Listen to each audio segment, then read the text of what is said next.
Now, I wonder how many of you can bring to mind the opening credits of Have I Got News for You since 2009?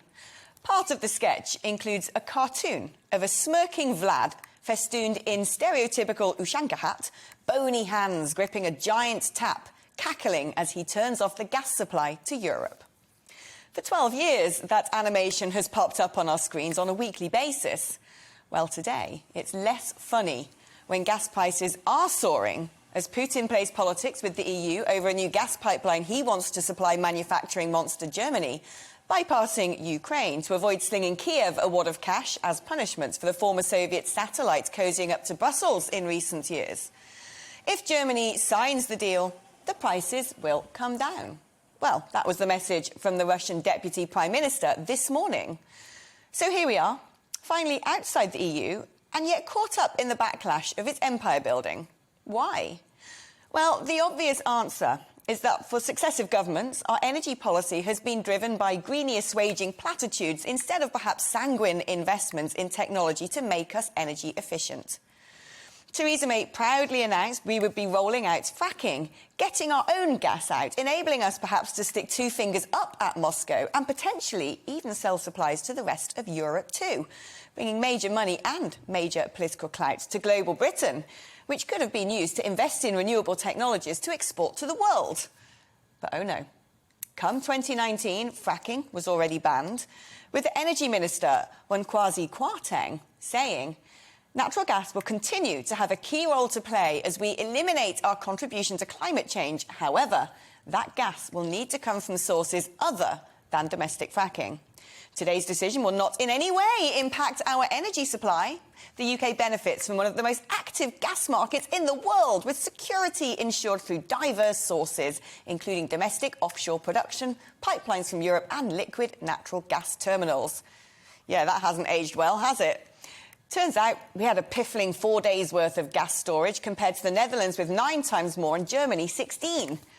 Then, of course, David Cameron was a huge proponent of wind technology, with his father-in-law getting over £250,000 every year to stick bird-blitzing turbines on his land, a model replicated across the UK, with wealthy landowners piling up cash from green energy levels, costing you around £200 a year on your fuel bills.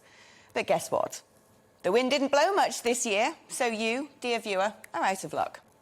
It's time to cough up even more to bail out a load of Mickey Mouse energy suppliers who probably couldn't even run a jumble sale. That's OK, because we've been ignoring the CND Marxists and have been developing massive nuclear power plants across the country which will power the vast majority of homes and businesses, right? Well, it was all good and well with the UK planning to build at least 6 new giant nuclear power plants, but 3 have now been cancelled, leaving only the ones some bright spark decided the Chinese Communist Party could build, which, in the light of pretty dodgy recent behaviour, is now rather unconscionable. If you really want to have a good laugh about it all, just as we could potentially fall down the wormhole into 1974 and back into a 3-day week, we are also hosting COP26 right here in the UK to lead the planet on how to cut carbon emissions to meet net zero by 2050. And this, fellow greenies, is how we save the world, Boris will bellow from the stage as the last neon strip light flickers to nothing, plunging an aghast auditorium into darkness. A solitary clap echoes around the silenced hall as Greta's spooky little face is underlit by the flame of a vegan candle, like a scene from The Conjuring. All those gigafactories churning out giant batteries might be quite hard to run without power. But seeing as Dominic Raab wants to introduce chain gangs of cons to litter pick, well, perhaps he can instead turn prison exercise time into powering a giant hamster wheel to keep the lights on.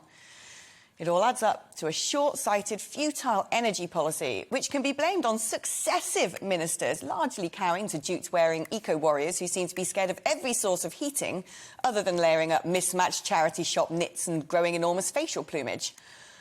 With a winter of discontent looming large, today we really need to talk about energy. Welcome to the GB News YouTube channel. You can watch us live 24 hours a day, catch up on your favourite shows and join in the conversation in the comments below. Don't forget to subscribe and you'll never miss any of our exclusive content.